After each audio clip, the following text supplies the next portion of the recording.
चितौ पिठा तो आपण मैंने बहुत थर बनईथिबे। केबे एमिति बिना चाउल बतुरेकी मात्र 15 मिनिट रे जाली चितौ पिठा बनईचंती कि देखि पारुथिबे पिठाटा केते जालीदार बनीची।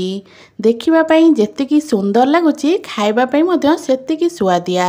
आउ आजिर ही चितौ पिठा मात्र 15 मिनिट रे बनीजिबो, सेटा पुणी बिना बतुरा चाउल रे। नमस्कार, मु रश्मि यूट्यूब रे आपण समस्तंकु स्वागत। आशा करुच्ची आपण मानकु आजिर ही रेसिपी निश्चय पसंद आसीबो। तो आजिर ही सुपर टेस्टी चितौ पिठार रेसिपी पई वीडियो को संपूर्ण देखिबाकू अनुरोध। एबे चलंतु स्टार्ट करिबा आजिर रेसिपी। आजिर ही चितौ पिठा बनिबा पई एटी मु प्रथमे गोटे बड़ बाउल नै जाईची। सेई बाउल रे मापिकी गोटे कप देदबा चाउल गुंड, ता सहित गोटे कप देदबा एठी सुजी। आपण मानक पाखरे जो सुजी थिबो सेई सुजीरा व्यवहार आपण माने एठी करि परिबे। हुए तो मोटा दाना वाला हो कि सरू दाना जो सुजी देले भी चलिबो। सुजी आ चाउल गुंड देई सारला परे जो कप रे आमे मापिकिना सुजी चाउल गुंड नेथिले सेई कप रे मापिकी नख उषुम पानी देदबा 2 कप। तो नख उषुम पानी देबे, बेसी गरम पानी मध्य देबेनी। 2 कप नख उषुम पानी देई सारला परे एबे आके आमे भलसे गोळेई नबा। नख उषुम पानी बा हल्का गरम पानी देले कोन हबो ना, आमे जो सुजीटा नेचंती सुजीटा हमरो जल्दी बतुरी जिवो। तो एठी देखि पारथिबे मुआको भलसे गोळेई नेची। एमिति भलसे गोळेई सारला परे एबे आके आमे कवर करदबा। कवर करिकी पाखा पाखी 10 मिनिट पर्यंत आकु छाडी नबा। 10 मिनिट रे सुजीटा हमरो बेस भल भाबरे फुली जिवो। तो 10 मिनिट पर एबे चलंतु कवर काढ़िबा। एठी देखि पारुथिबे सुजी हमर बढ़िया भाबरे फुली जाईची। तो सुजी चाउल गुंड गोळेला बेले हमर जेतिकी थिला क्वांटिटी ताठरो एठी देखि पारुथिबे अधिक दिसुची। ता माने सुजी एठी हमर भल भाबरे फुली जाईची। तो एठी तो हमर सुजी आ चाउल चूना भल भाबरे फुली गलानी। एबे चलंतु गोटे ग्राइंडर जार नै जिबा। एई जार रे सुजी आ चाउल चूना को जो गोळेई रखथिले ना ताको एठी देई दबा। आपण माने जेतेबेले चितौ पिठा बनौथिबे सब बेले चाउल को 4-5 घंटा आगु बतुरौथिबे। तापरे ताको बाटी सारला परे आउ घंटे 2 घंटा रखुथिबे। तापरे ए पिठा को बनौथिबे। तो थरे चितौ पिठा को एई प्रोसेस रे बनांतु, देखिबे मात्र 15 मिनिट रे आपण माने चितौ पिठा बनै परिबे। एबे एठी हमें देई दबा कटा नडिया।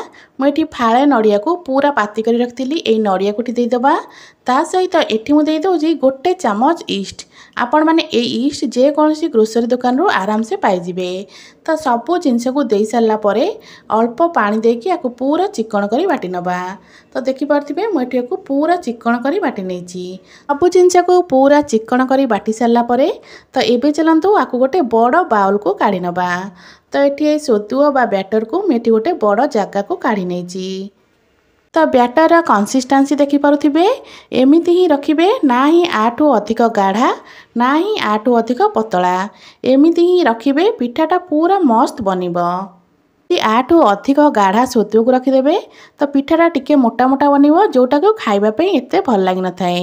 बैटर कंसिस्टेंसी एमिति रखिबे पिठा पूरा पतला पतला बनिबो, जोटा कि खाइबा पे बहुत ही बढ़िया लागिबो। एबे देई देबा स्वाद अनुसार लूण। ता सहित एटी मु देइची गोटे चामच चीनी। जदि आपण माने टिके मीठा खाइबा को पसंद करुथिबे ताहाले चीनी देबे। मीठा खाइबा को पसंद न करुथिले तो चीनी को एटी आपण माने स्किप मध्य करि परिबे। एबे को पाखापाखि 3 रु 4 मिनिट पर्यंत एठी आमे आकु भलसे मिसेइबा।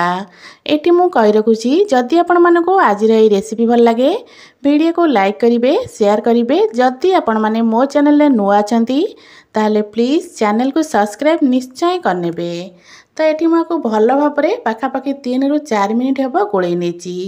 3-4 मिनिट गोळेई सारला परे मैं जो चीनी देइथले ना से चीनी एठी सब पूरा भल भाबरे मेल्ट हे गलानी। तो ये बैटर को आमे रखि दबा साइड रे। एपटे गैस ऑन करी गैस ऊपर गोटे तावा बसै नेची। तावा रे पाखापाखि 2-3 ड्रॉप हबो तेल दे देची। ब्रश साहाय्य रे तेल को चारिपट को भल भाबरे स्प्रेड करनबा। तावा एठी पूरा भल भाबरे ताती गला परे गोटे डंकी बैटर एठी दे दबा। डंकी रे बैटर को एपट सेपट करबा किछि भी आवश्यकता नहीं, से निजे निजे तार शेप नै जिवो। तो ये देखि पारथिबे बैटर दे सारला परे पिठारे जल्दी जल्दी जाली बनिबा पूरा स्टार्ट हो गला।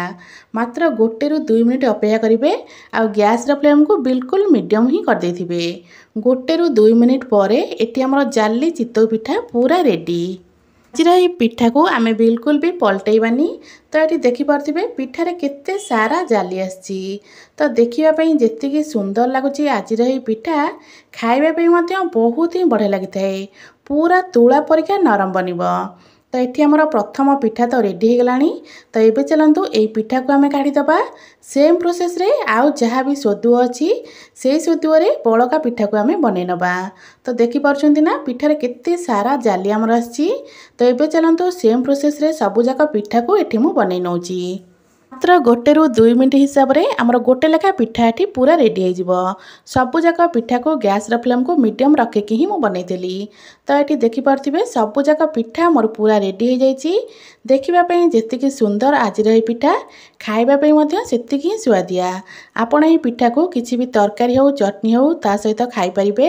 ଥରେ ଯଦି ଚିତଉ ପିଠାକୁ ଆପଣମାନେ ଏମିତି ବନେଇକି ଖାଇବେ ନା, ସବୁବେଳେ ଚିତଉ ପିଠାକୁ ଏମିତି ବନେଇବାକୁ ପସନ୍ଦ କରିବେ। ଆଶା କରୁଛି ଆପଣମାନଙ୍କୁ ଆଜିର ଏହି ରେସିପି ନିଶ୍ଚୟ ପସନ୍ଦ ଆସିଥିବ।